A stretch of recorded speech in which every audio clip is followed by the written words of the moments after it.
ರಾಮನಿಂದ ವಾಲ್ಮೀಕಿ ಅಲ್ಲ, ವಾಲ್ಮೀಕಿಯಿಂದ ರಾಮ. ಈ ಜಗತ್ತಿಗೆ ರಾಮನನ್ನ ಪರಿಚಯಿಸಿ ರಾಮನಾಮದ ಜಪವನ್ನ ಮಾಡಲು ಅನುವು ಮಾಡಿಕೊಟ್ಟಿದ್ದು ಶ್ರೀ ಮಹರ್ಷಿ ವಾಲ್ಮೀಕಿಯವರೆಂದು ಮುಖ್ಯ ಭಾಷಣಕಾರರಾದ ಮೂಗೂರು ಕುಮಾರಸ್ವಾಮಿ ತಿಳಿಸಿದರು. ಟಿ. ನರಸೀಪುರ ಪಟ್ಟಣದ ತಾಲೂಕು ಕಚೇರಿ ಮುಂಭಾಗ ತಾಲೂಕು ಆಡಳಿತ, ಪರಿಶಿಷ್ಟ ವರ್ಗಗಳ ಕಲ್ಯಾಣ ಇಲಾಖೆ, ರಾಷ್ಟ್ರೀಯ ಹಬ್ಬಗಳ ಆಚರಣಾ ಸಮಿತಿ ಹಾಗೂ ತಾಲೂಕು ನಾಯಕರ ಸಂಘದ ಸಂಯುಕ್ತ ಆಶ್ರಯದಲ್ಲಿ ಆಯೋಜಿಸಿದ್ದ ಶ್ರೀ ಮಹರ್ಷಿ ವಾಲ್ಮೀಕಿ ಜಯಂತ್ಯೋತ್ಸವ ಸಮಾರಂಭದಲ್ಲಿ ಮಾತನಾಡಿ, ವಾಲ್ಮೀಕಿಯವರು ಎಂದರೆ ಅದು ಒಬ್ಬರ ಸ್ವತ್ತಲ್ಲ, ಹಲವರ ಸ್ವತ್ತು ಎಂದರು. ಇಡೀ ಜಗತ್ತಿಗೆ ರಾಮಾಯಣವನ್ನು ಪರಿಚಯಿಸಿದ ಶ್ರೇಷ್ಠ ಸಂತರೆಂದರು.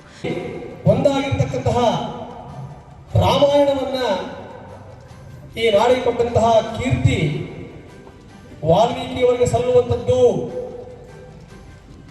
ಕೇವಲ ಈ ನಾಡಿಗೆ ಮಾತ್ರ ಅಲ್ಲ, ಈ ಜಗತ್ತಿಗೆ ಶ್ರೀರಾಮಚಂದ್ರನಿಂದ ವಾಲ್ಮೀಕಿ ಅಲ್ಲ, ವಾಲ್ಮೀಕಿ ಶ್ರೀರಾಮಚಂದ್ರನ ಜಗತ್ತಿಗೆ ಪರಿಚಯಿಸಿ ದೈವಾಂಶ ಸಂಭೂತನೆಂದು ಅವರನ್ನ ನೆನೆಸಿರ್ತಕ್ಕಂತಹ ಒಂದು ಸುದಿನ ಅಂತೇಳಿ ಈ ಸಂದರ್ಭದಲ್ಲಿ ನಾನು ಕೂಡ ಭಾವಿಸ್ತಾ ಇದ್ದೇನೆ. ಪ್ರಾರಂಭದಲ್ಲಿ ಪ್ರಚೇತಸನ ಮಗನಾಗಿರ್ತಕ್ಕಂತಹ ರತ್ನಾಕರ ಕಾಡಿನಲ್ಲಿ ಅವರು ವಾಸ ಮಾಡ್ತಾ ಅತ್ಯಂತ ಪಾರದರ್ಶಕವಾಗಿರಬೇಕು, ನಾನೊಬ್ಬ ಮಾತ್ರ ದುಡಿದು ನನ್ನ ಕುಟುಂಬದ ನಿರ್ವಹಣೆಯನ್ನು ಮಾಡ್ತೇನೆ ಅಂತಕ್ಕಂತಹ ಒಂದು ಆತ್ಮಸ್ಥೈರ್ಯವನ್ನು ತಾಳಿ ಅವರು ಸಂಸಾರವನ್ನು ನಡೆಸತಕ್ಕಂತಹ ಆ ಸನ್ನಿವೇಶದಲ್ಲಿ ಅವರಿಗೆ ಒಂದು ಸಂದರ್ಭ ಒದಗಿ ಬರುತ್ತೆ.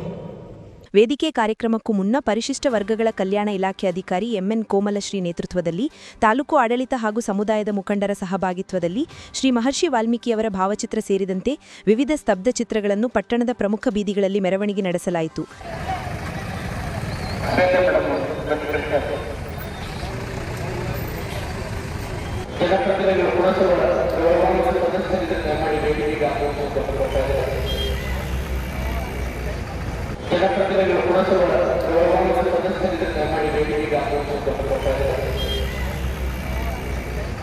ಈ ಸಂದರ್ಭದಲ್ಲಿ ತಾಲೂಕು ನಾಯಕರ ಸಂಘದ ಅಧ್ಯಕ್ಷರಾದ ಮೂಗೂರು ಎಂಡಿ ಬಸವರಾಜು, ಪರಿಶಿಷ್ಟ ವರ್ಗಗಳ ಕಲ್ಯಾಣ ಇಲಾಖೆ ಅಧಿಕಾರಿ ಎಂಎನ್ ಕೋಮಲ, ಮುಖಂಡರುಗಳಾದ ತಲಕಾಡು ನರಸಿಂಹ ಮಾದನಾಯಕ, ಜಿಪಂಚ್ ಮಾಜಿ ಸದಸ್ಯರುಗಳಾದ ಟಿಎಚ್ ಮಂಜುನಾಥ್, ಲೋಕೇಶ್ ನಾಯಕ್, ಸರ್ಕಾರಿ ನೌಕರರ ಸಂಘದ ತಾಲೂಕು ಅಧ್ಯಕ್ಷ ಶಿವಶಂಕರ ಮೂರ್ತಿ, ತಾಪಂಚ್ ಸ್ಥಾಯಿ ಸಮಿತಿ ಮಾಜಿ ಅಧ್ಯಕ್ಷರುಗಳಾದ ಕುಕ್ಕೂರು ಗಣೇಶ್, ರಾಮಲಿಂಗಯ್ಯ ಪ್ರಸನ್ನ, ಅಲ್ಪಸಂಖ್ಯಾತ ವಿಭಾಗದ ಡಾಕ್ಟರ್ ಮನ್ಸೂರ್ ಅಲಿ ಸೇರಿದಂತೆ ವಿವಿಧ ಸಮುದಾಯದ ಸಂಘಟನೆಯ ಹಲವಾರು ಮುಖಂಡರು, ತಾಲೂಕಿನ ವಿವಿಧ ಇಲಾಖೆ ಅಧಿಕಾರಿ ವರ್ಗ ಹಾಜರಿದ್ದರು.